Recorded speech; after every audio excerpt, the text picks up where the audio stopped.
Assalamualaikum warahmatullahi wabarakatuh.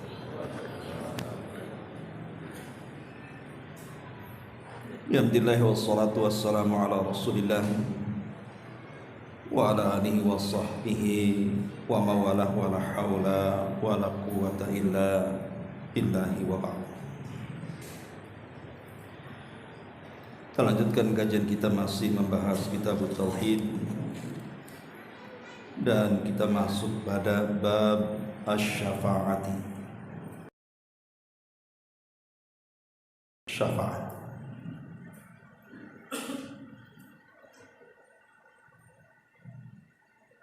Mu'allif rahimahullahu ta'ala mendasari bab ini dengan beberapa dalil dari Al-Quranul Karim. Di antaranya beliau mengatakan wa qaulullahi ta'ala wa anzir bihi alladhina yakhafuna an yuhsyaru ila rabbihim laisa lahum min dunihi waliyyun wala syafi'.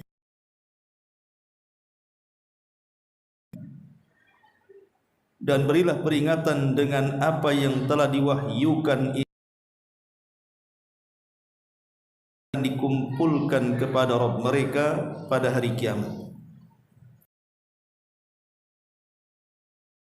Nyai seorang pelindung pun dan pemberi syafaat pun selain Allah agar mereka bertakwa.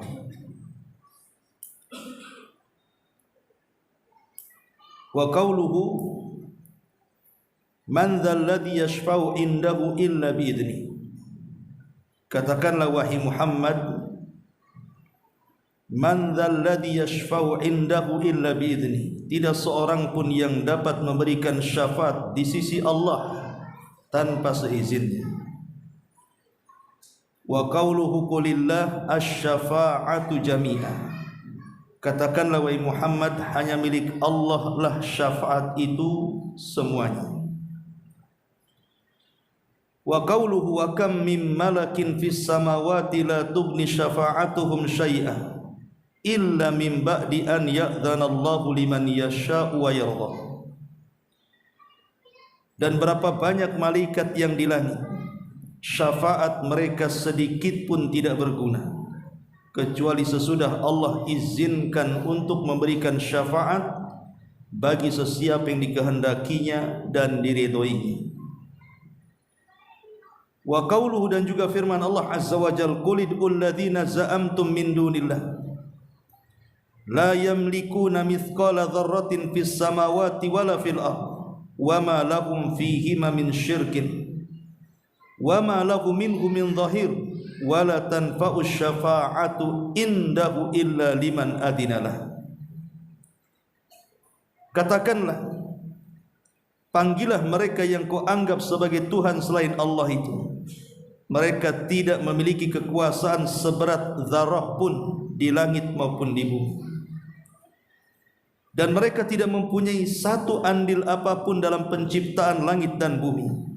Dan sama sekali tidak ada di antara mereka yang menjadi pembantu Allah saat menciptakan langit dan bumi. Dan tidak bergunalah syafaat di sisi Allah kecuali bagi orang-orang yang telah diizinkan Allah untuk memberikan syafaat itu.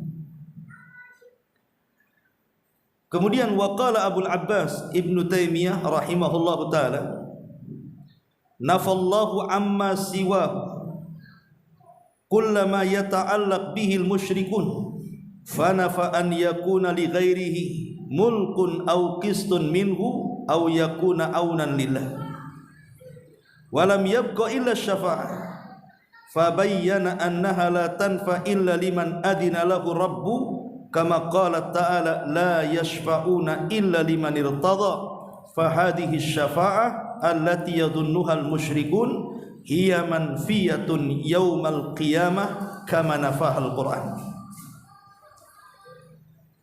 Abul Abbas Ibn Taimiyah rahimahullahu ta'ala mengatakan, Allah telah menyangkal segala hal yang menjadi tumpuan kaum musyrikin selain darinya sendiri, dengan menyatakan bahwa tidak ada seorang pun selainnya yang memiliki kekuasaan atau baginya atau menjadi pembantu Allah. Adapun tentang syafaat, maka telah ditegaskan Allah bahwa syafaat itu tidak berguna kecuali bagi orang-orang yang telah diizinkan untuk memperolehnya, sebagaimana Allah berfirman dalam surah Al-Anbiya, dan mereka tidak dapat memberikan syafaat kecuali kepada orang-orang yang diridhai Allah. Maka syafaat yang diperkirakan oleh orang-orang musyrik itu tidak akan ada pada hari kiamat, sebagaimana yang telah dinafikan oleh Al-Quranul Karim. Wa akhbara an-nabiy sallallahu alaihi wasallam annahu ya'ti fayasjud li rabbih wa yahmadu la yubda bisyafa'ati awalan thumma yuqalu lahu irfa ra'saka wa qul yusma wasal tu'ta washfa tushaffa. Wa qala Abu Hurairah radhiyallahu an man as'adan nas bi syafa'atika ya Rasulullah. Qala man qala la ilaha illallah khalisan min qalbi liman asyraka billah wa haqiqatuhu anna Allah huwa alladhi yatafaddalu ala ahli al-ikhlas fayaghfiru lahum atau fayughfaru lahum biwasitati du'a man adina lahu an yashfa'a liyukrimahu. Fasyafa'atul lati nafaha al-Qur'an ma kana fiha syirkun walihada athbata syafa'ah biidnihi fi mawadhi'ah wa qad bayyana an-nabiy sallallahu alaihi wasallam annaha la takun illa li ahli tauhid wal ikhlas, intaha kalam. Dan diberitakan oleh Nabi sallallahu alaihi wasallam bahwa beliau pada hari kiamat akan sujud kepada Allah dan akan menghaturkan segala pujian kepada Allah. Beliau tidak langsung memberikan syafaat terlebih dahulu. Setelah itu baru dikatakan kepada beliau, angkatlah kepalamu, katakanlah niscaya kau didengar, mintalah kecuali kau akan diberikan dan dikabulkan, dan berilah syafaat, niscaya syafaatmu akan diterima. Abu Hurairah radhiyallahu anhu bertanya kepada Rasul, siapakah orang yang paling bahagia dengan syafaatmu wahai Rasul? Maka beliau menjawab, orang yang mengucapkan kalimat la ilaha illallah dengan ikhlas dari hatinya. Syafaat yang ditetapkan itu adalah syafaat untuk ahli ikhlas dan tauhid dengan seizin Allah, bukan untuk orang-orang yang menyekutukan Allah dengan yang lainnya. Dan pada hakikatnya bahwa hanya Allah lah yang melimpahkan karunia-Nya kepada orang-orang yang ikhlas tersebut dengan memberikan ampunan kepada mereka dengan sebab doanya orang-orang yang telah diizinkan Allah untuk memperoleh syafaat, untuk memuliakan orang-orang tersebut dan menempatkannya di tempat terpuji. Jadi syafaat yang ditiadakan oleh Al-Quran adalah yang di dalamnya terdapat kemusyrikan. Untuk itu Al-Quran telah menetapkan dalam beberapa ayat bahwa syafaat itu hanya ada dengan izin Allah. Dan Nabi pun sudah menjelaskan bahwa syafaat itu hanya diperuntukkan bagi orang-orang yang bertauhid dan ikhlas karena Allah semata. Inilah perkataan Syekh Muhammad ibn Abdul Wahhab di dalam Kitab Tauhid Bab Syafa'ah. Baik, kita akan bahas tentang syarah daripada Kitab Tauhid ini. Ma'asyiral muslimin yang dimuliakan Allah Subhanahu wa taala, apa itu syafaat? Syafaat itu artinya didul witr. Syafaat itu artinya genap, lawan daripada ganjil. Itu secara bahasa. Ada satu orang itu disebut witir, kemudian digabungkan dua orang menjadi asy-syaf'u. Makanya Allah mengatakan wasyaf'i wal watr, artinya dan yang genap serta yang ganjil. Tapi yang dimaksud syafaat di sini adalah tawassut lil ghairi fi jalbin naf'i au daf'i dhurri. Jadi syafaat itu artinya kita menjadikan orang lain wasilah untuk mengambil sebuah manfaat atau mencegah sebuah madarat. Saya contohkan yang mudah saja. Umpamanya saya berkawan dengan Cak Lis di sini. kemudian antum ingin memasukkan putra-putri antum ke ma'had anak. Karena antum takut dengan anak, takut ditolak, maka minta bantuan Cak Lis, bisa enggak masukkan anak anak lewat antum ke Ustadz Abu Humair? Kata Cak Lis bisa. Akhirnya dia yang melobi saya, Ustadz, ada wali murid ingin menyekolahkan anaknya di tempat antum, diterima tidak? Karena Cak Lis ini orang dekat saya, ya sudah terima saja. Lah posisi Cak Lis itulah disebut syafaat. Artinya kita meminta bantuan orang lain untuk dia mengambil manfaat dan juga mencegah madarat dari orang lainnya.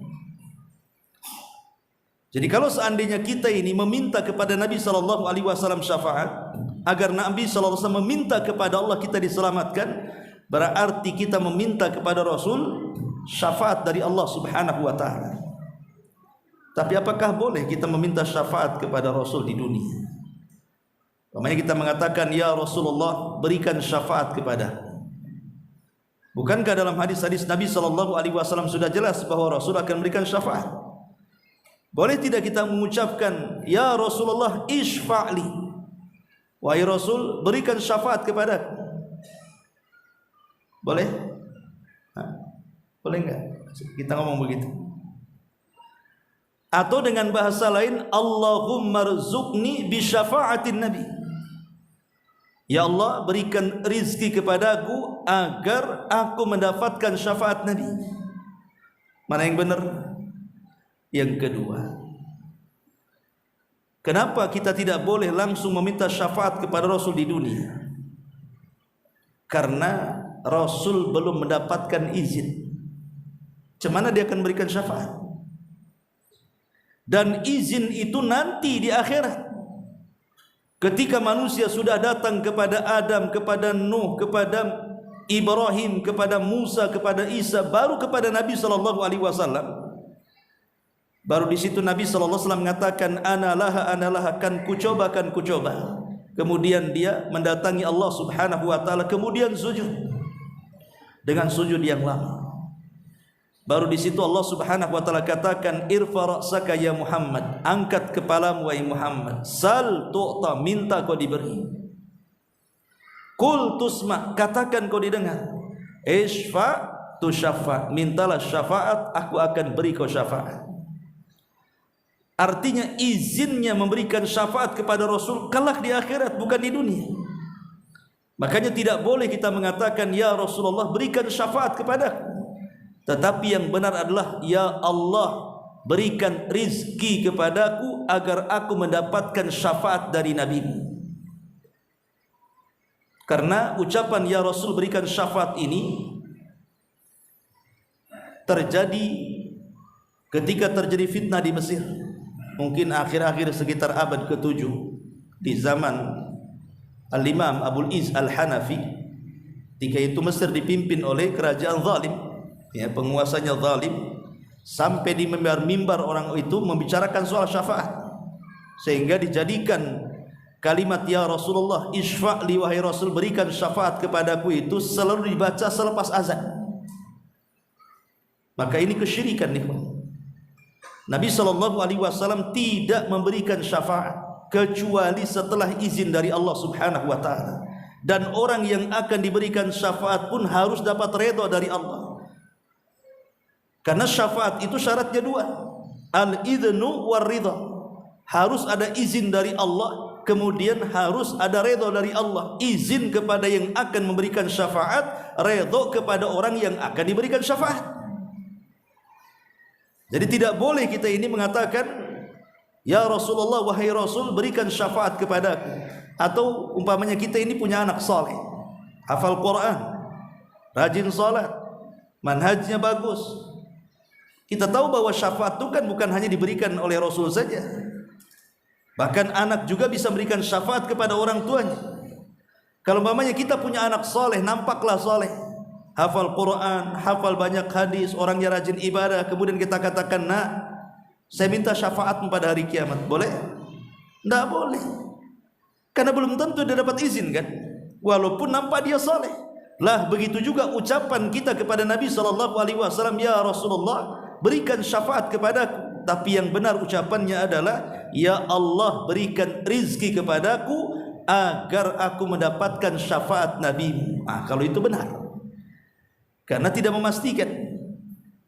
Ma'asyiral muslimin yang dimuliakan Allah Azza wa Jalla, lah di sini pengarang ini ingin membantah orang-orang musyrik.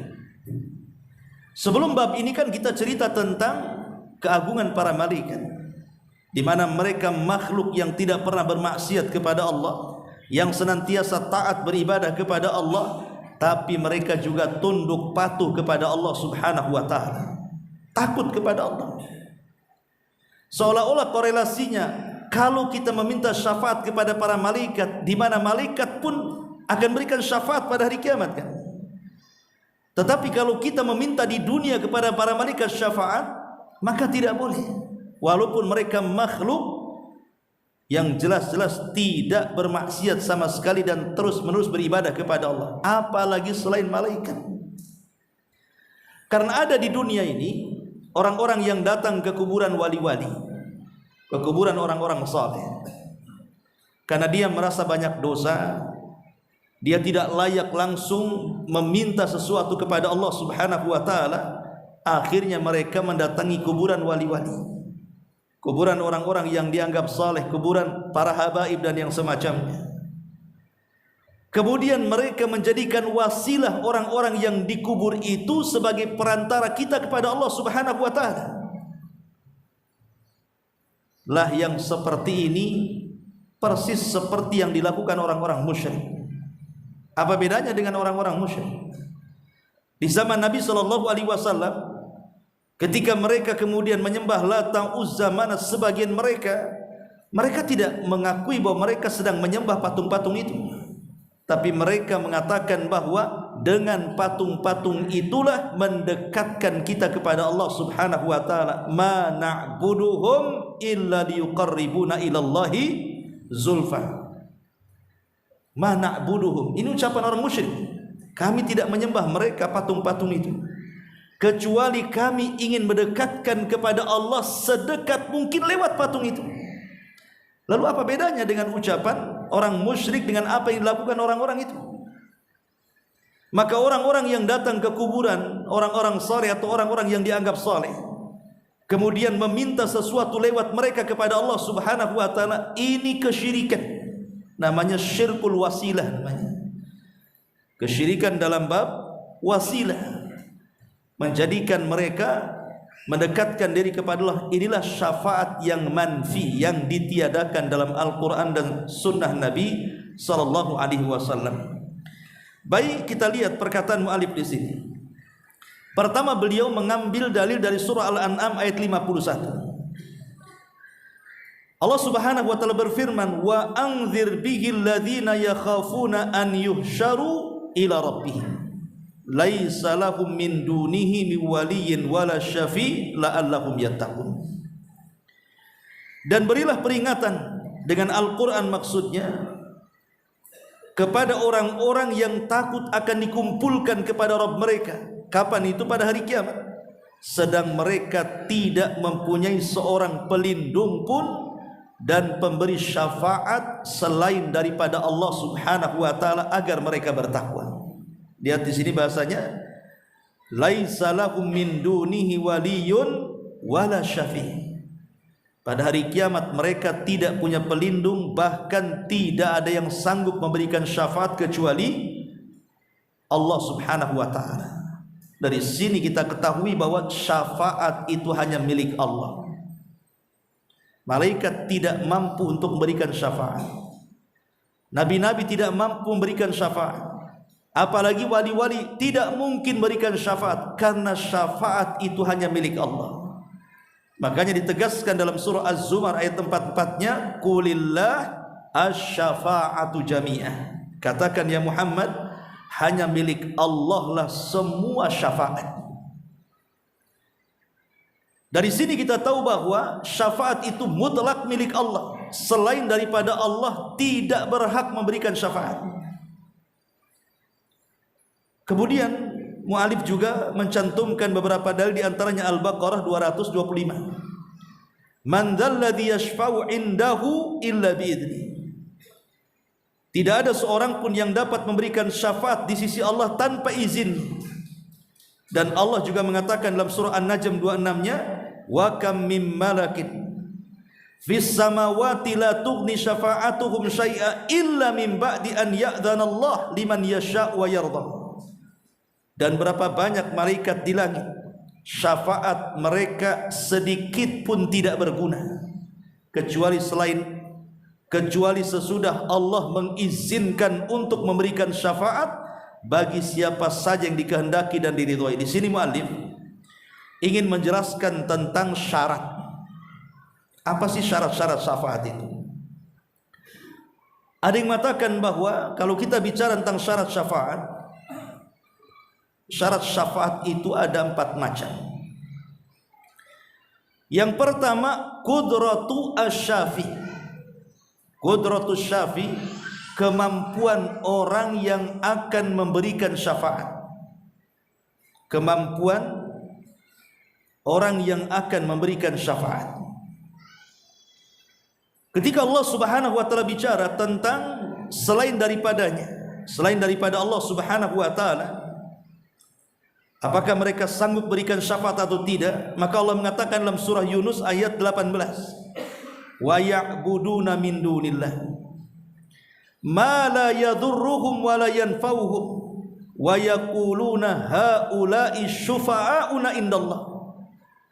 Dan mereka menyembah selain daripada Allah yang tidak mendatangkan madarat kepada mereka, bahkan tidak mendatangkan manfaat kepada mereka, dan mereka mengatakan mereka itulah para pemberi syafaat kami di sisi Allah Subhanahu wa taala. Maka Allah jawab, qul atunabbi'unallaha bima la ya'lamu fis samawati wala fil ardi subhanahu wa ta'ala amma yusyrikun. Katakan ya Muhammad kepada mereka, apakah kalian akan menghabarkan tentang Allah dengan apa-apa yang ia tidak tahu? Sesuatu yang ada di langit atau di bumi, maha suci engkau ya Allah terhadap apa yang mereka sekutukan. Artinya bahwa ketika selain daripada Allah Subhanahu wa taala mereka tidak sanggup mendatangkan manfaat dan madarat, maka mafhum mukhalafahnya hanya Allah lah yang sanggup mendatangkan manfaat dan mencegah madarat. Berarti yang bisa memberikan syafaat hanya Allah saja. Inilah yang disebut qudratus syafi'. Yang kedua, Islamul masyfu'. Yang akan diberikan syafaat harus orang muslim. Adapun orang kafir, apalagi orang-orang musyrik, mereka tidak akan dapat syafaat. Dan ini berdasarkan surah Ghafir ayat 18.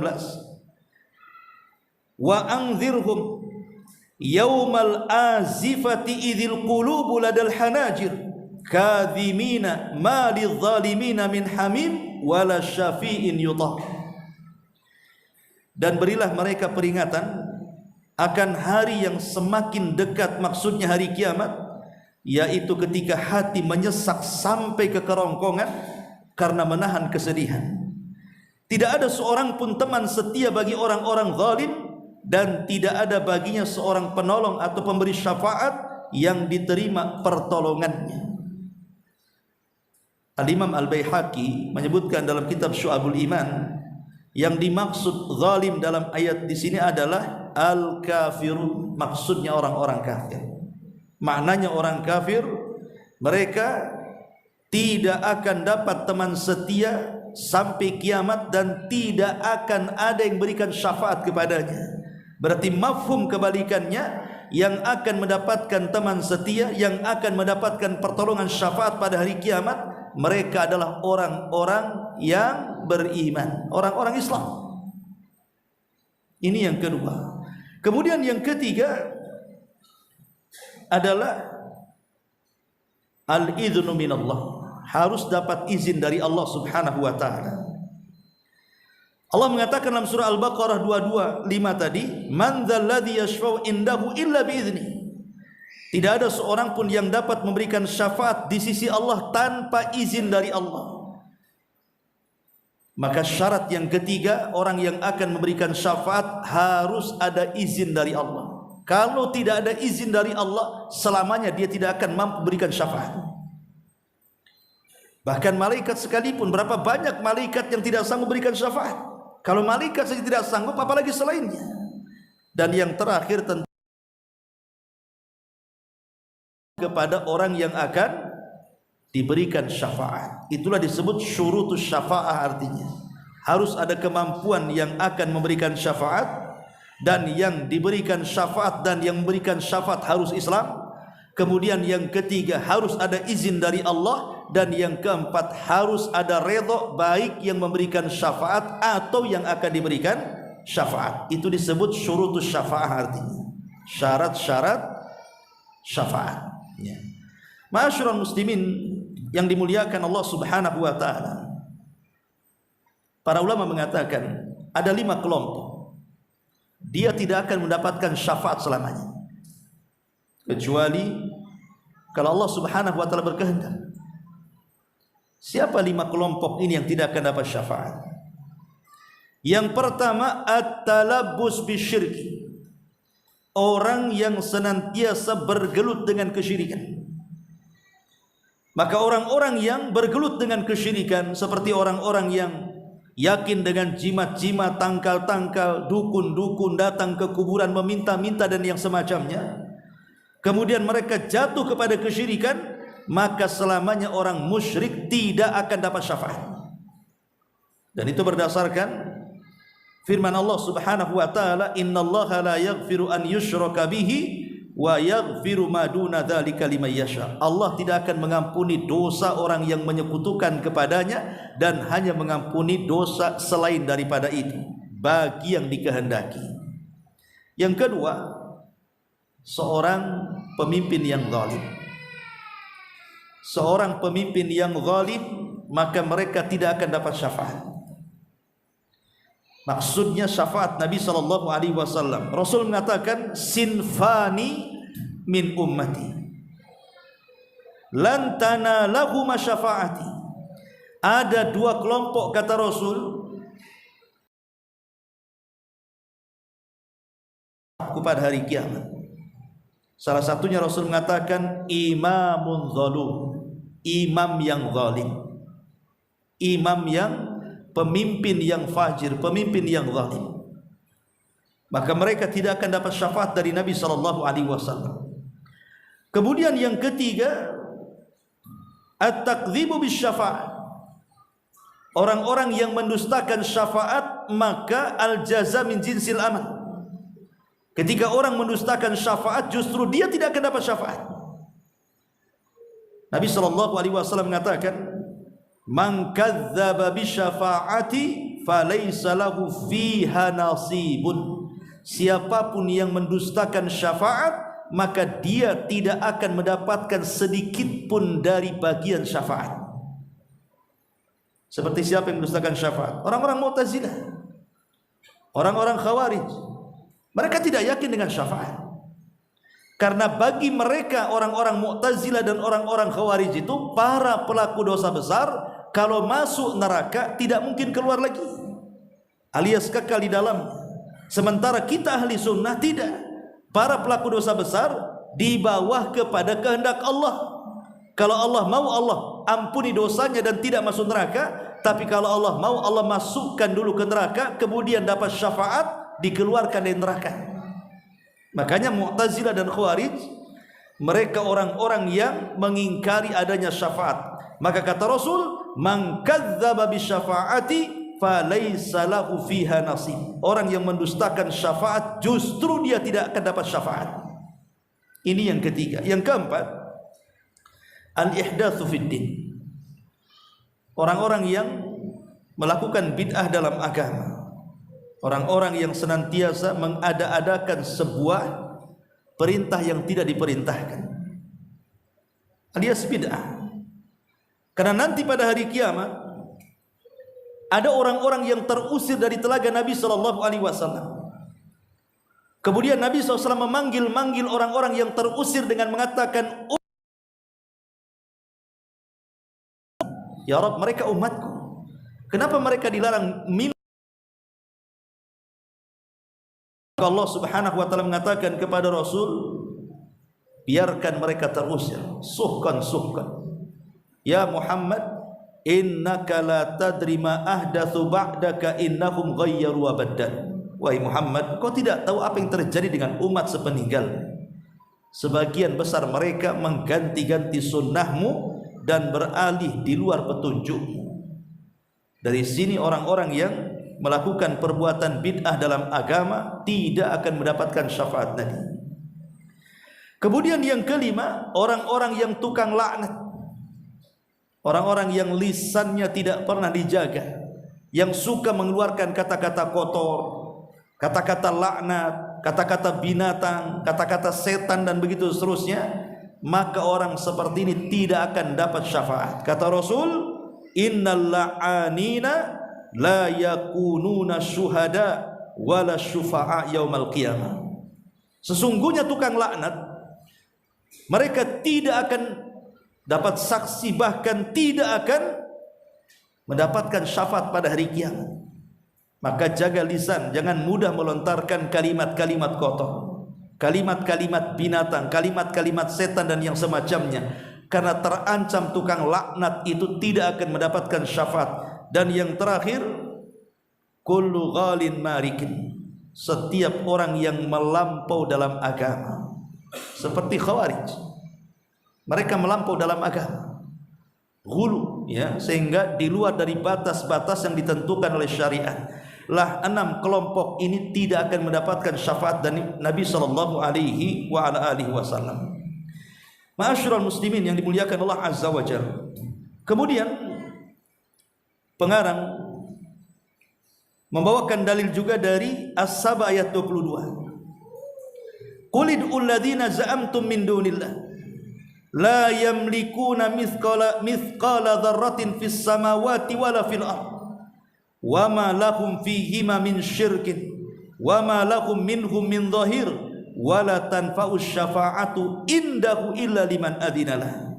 Katakan ya Muhammad, ajak mereka, seru mereka, panggil mereka yang kamu anggap sebagai Tuhan selain Allah itu. Mereka tidak memiliki kekuasaan seberat biji zarah pun. Mereka bukan pencipta langit dan bumi. Sebiji zarah pun mereka tidak memiliki kekuasaan di langit ataupun di bumi. Ini yang pertama. Yang kedua, mereka tidak mempunyai satu andil pun dalam penciptaan langit yang bumi. Artinya ketika Allah menciptakan langit dan bumi, mereka tidak berkongsi dengan Allah untuk menciptakan langit dan bumi.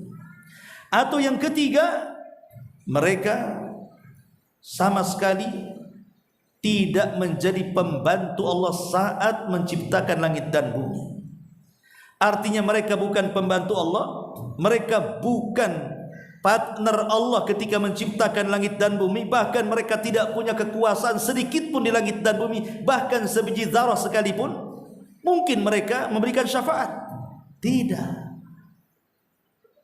Orang Tuhan-Tuhan selain daripada Allah itu tidak berkuasa. Macam mana akan berikan syafaat? Maka Allah singgung di sini.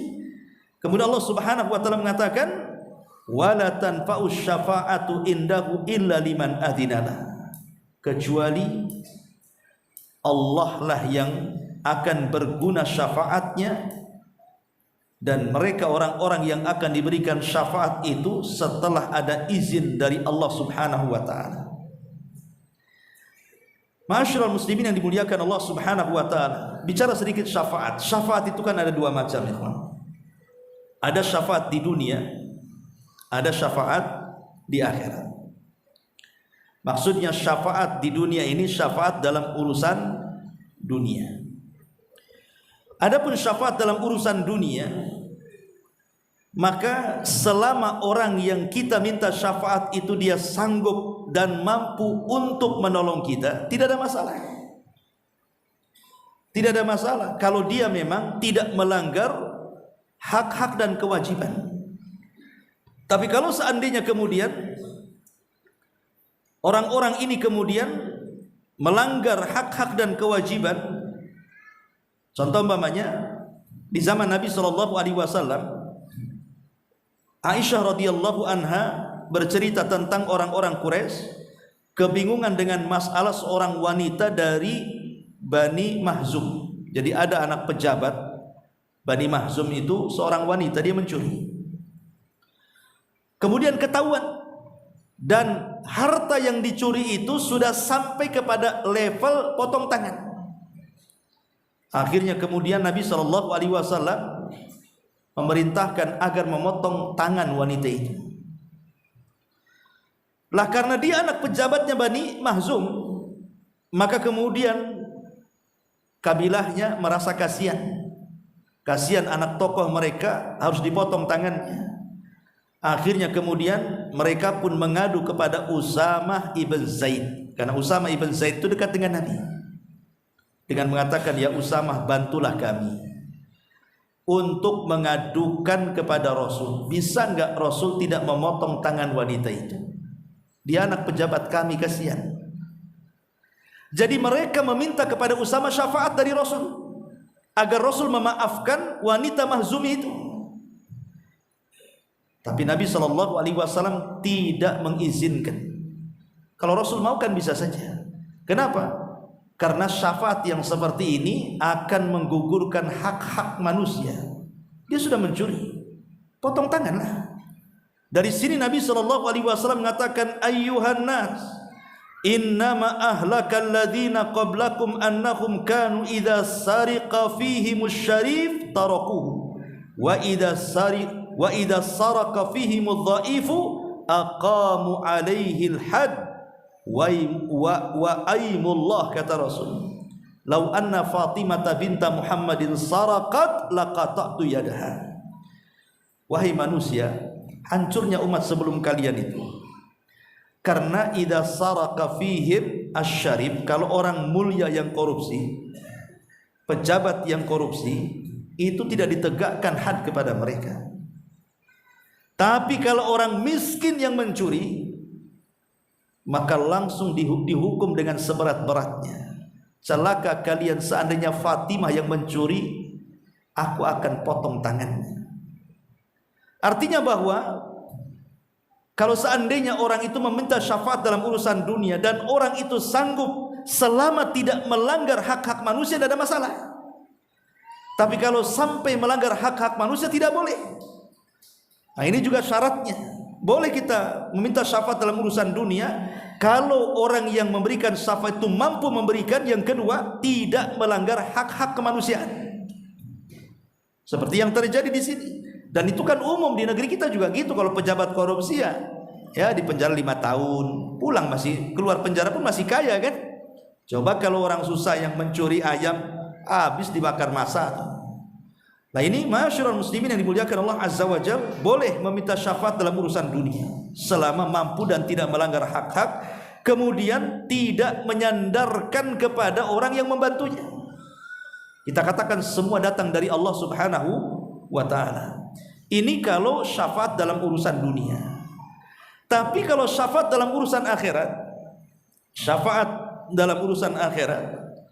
maka kita tahu bahwa syafaat di akhirat itu tidak ada yang mampu memberikan syafaat kecuali Allah. Kapan kemudian syafaat itu diizinkan oleh makhluk-makhluk Allah Subhanahu wa taala, seperti para malaikat, para nabi, para syuhada, orang-orang saleh dan begitu seterusnya? Setelah ada syarat-syarat yang tadi saya sebutkan. Harus memenuhi syarat-syarat. Masyarul muslimin yang dimuliakan Allah Subhanahu wa taala. Lah di sini muallif rahimahullahu taala juga menukilkan perkataan Syekhul Islam Ibn Taimiyah. Apa kata beliau? Qala Abul Abbas, berkata Abul Abbas kunyah daripada Ibn Taimiyah, nafallahu amma siwahu kullama yata'allaq bihil musyrikun. Allah Subhanahu wa taala di sini menafikan atau menyangkal segala hal yang menjadi tumpuan kaum musyrikin selain dirinya sendiri, dengan menyatakan bahwa tidak ada seorang selain Allah yang memiliki kekuasaan atau baginya atau menjadi pembantu bagi Allah. Fanafa an yakuna li ghairihi mulkun aw qistun minhu aw yakuna aunan lillah walam yabqa illa syafa'ah. Dan tidak ada yang tersisa kecuali syafaat itu datang dari Allah Subhanahu wa taala. Kemudian beliau mengatakan tentang syafaat Nabi sallallahu alaihi wasallam. Jadi syafaat Nabi sallallahu alaihi wasallam terbagi menjadi dua. Ada syafaatul am, syafaat yang umum, ada syafaat yang khusus. Syafaat yang umum itulah yang disebut dengan syafaatul uzma, syafaat besar. Di mana orang datang kepada Adam, kepada Nuh, kepada Ibrahim, kepada Musa, kepada Isa, ujung-ujungnya kepada Nabi sallallahu alaihi wasallam. Ini syafaat umum yang disebut dengan maqam mahmud. Yang kedua ada syafaat khusus juga, di mana Nabi sallallahu alaihi wasallam berikan syafaat kepada pamannya Abu Talib, diringankan azabnya. Ataupun Nabi sallallahu alaihi wasallam memasukkan orang-orang yang diponis masuk surga, tidak bisa masuk surga kecuali pintu surga Nabi yang buka. Orang sudah berjumpa di pintu surga, tidak bisa masuk surga karena yang membuka pintunya Nabi. Maka Nabi membuka pintu surga, baru semua orang masuk surga kan. Ataupun orang-orang yang sudah masuk neraka, akhirnya minta dikeluarkan dari neraka. Ataupun orang-orang yang masuk surga, akhirnya diangkat derajatnya di surga. Ataupun orang-orang yang mereka berada di titian siratal mustaqim, maka Rasul mengatakan kepada Allah, Allahumma salim salim, ya Allah selamatkan, ya Allah selamatkan. Yang tadinya mau masuk ke dalam jahanam tidak jadi. Lah ini semua adalah syafaat dari Nabi sallallahu alaihi wasallam, dan banyak lagi syafaat secara ringkas yang disebutkan muallif di sini. Wallahu a'lam bishawab. Subhanallah bihamdika asyhadu an la ilaha illa anta astaghfiruka wa atubu ilaik. Allahu taala alam. Assalamualaikum warahmatullahi wabarakatuh.